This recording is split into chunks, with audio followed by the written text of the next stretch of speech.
characters have a huge effect on main characters. What did you jot down that you noticed in chapter 2? Haley changes his mind about baseball, and his dad, his behavior, and says you'll do better next time. Does his dad always make him feel good? No. Can you talk more about that? How does his dad make him feel sometimes? Sometimes he makes him feel pressured because he wants him to play baseball, but he doesn't really want to. Great. Do you want to add on to what she said or talk about your own ideas? So dad's getting really pushes Riley to be like a really good sport about everything. And he's like in the start of this chapter. Yeah.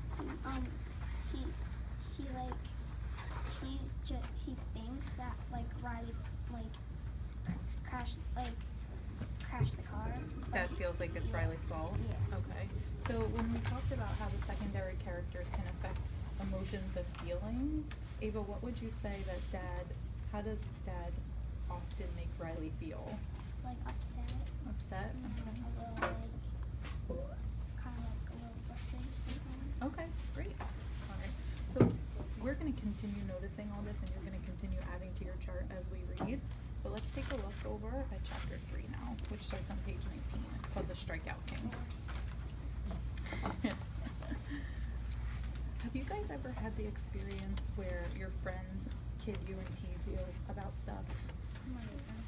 Your neighbor? Yeah. And have you ever had the experience where sometimes you're like, this is funny, and you go along with it, but then other times it kind of hurts your feelings? That's exactly what happens in this chapter with Riley. On page 19, he decides to take a ride by Mrs. Lerner's house to see if he can find out anything about the dog. You can turn the page. He gets to her huge estate and he sees her huge house, but he doesn't see the dog that was in the accident. But then he gets to baseball practice on page 21, and all of his friends start to tease him about the accident and about what happened with the dog. A couple of his friends are actually concerned about him, but mostly they're giving him a hard time about it.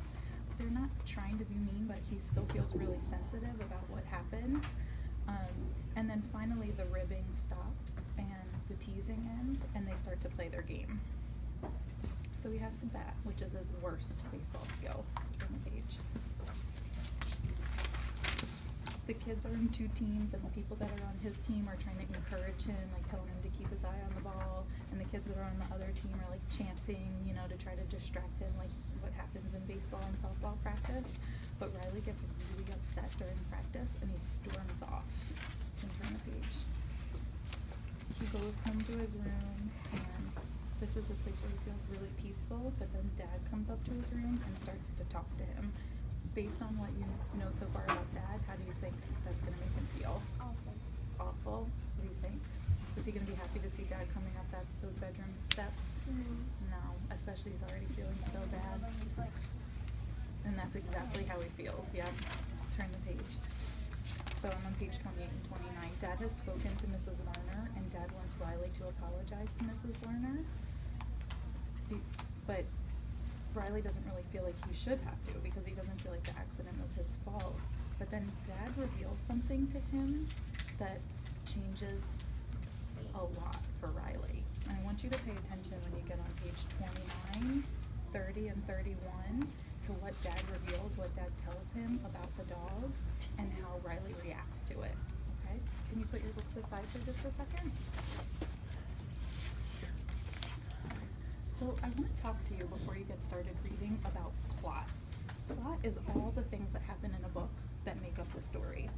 At the very beginning, you guys already know that that's when we get introduced to the problem and the characters. And you probably already know that the problem gets worse and worse and worse. If we think about plot like a mountain, it's almost like the characters are like going uphill, right? Like things are getting worse, they try something, it gets worse, the problem gets worse and worse and worse and worse and worse. And the special name for that is called the rising action. Can you guys say that? Rising action. So we're kind of at the beginning of the story, and we already have an idea of what one of the problems is. The problem is this problem with the dog, right? Now what's going to happen as you read on is that the problem is going to get worse for Riley. Remember when we read Stone Fox, and at the very, very beginning the problem was just like, Grandpa's really not talking, and then it got worse for him, and we found out that Grandpa was actually dying, and then it got even worse, and we found out they were going to lose the farm. Remember how everything kept piling up for little Willie, and it just kept getting worse and worse and worse? That was the rising action. So as you read this book, you're going to notice all the ways that the problem keep piling up and piling up, and I want you to take note of them. Like, how is the problem getting worse for this character? Does that make sense? In this chapter, you're going to see a big, big example of how the problem gets worse for him. At the end of the chapter, I want you to be able to talk about how the problem got worse for Riley. All right? So take a look back at the beginning of chapter 3, page 19. Your first job is to notice the rising action of this book, how the problem gets worse, and your second job is, if you notice characters who are having an effect on Riley, make sure you jot that down too. Get it? Okay. You can start reading in your mind, and I'll ask you to whisper read with me. To the last child that the base of the land map. It was the biggest one in town. And the state is what most people called it. And everyone knew who lived there, Miss Brown. Mom told me the learners once owned half of Davenport, but Miss Lerner had sold it off bit by bit. But I knew Luke was serious. He was serious about everything, even the way he looked. I never saw him with his blonde hair out of place or his shirt tail untucked. Cat Owen, on the other hand, was never serious. We don't need any squash players, she said. It's not like it would be a big loss or anything, Erica said. Erica always stood tall and proud, but she never smiled, at least not at me. It wasn't a secret that she didn't like me. There was a moment when nobody said a word. Losing it is exactly what will happen if we don't practice, Kayla said. Breaking the silence, it bothered me that she didn't try to explain what had really happened. That the accident hadn't been my fault at all. Frank nodded. Everyone make sure Riley doesn't play in the street anymore, and we'll be fine. Lesson number 1. The baseball diamond, he said very slowly, as if he were talking to a 3-year-old, is in the glass, not in the street. I knew they were just kidding around, but I didn't have to like it. I wasn't playing in the street, I told them. It came out snippy, but I didn't care. We know, Luke said. Kaylee told us before you got here. Are we all ready to play ball? We have a lot of work to do. If we're going to be the best Davenport team that ever existed, and that was that. The ribbing was over, at least for a while. We split into 2 teams.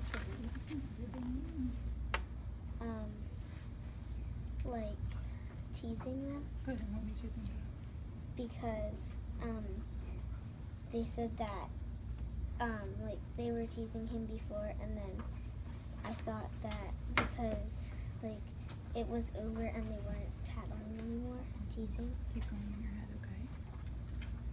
Can I have your eyes up here?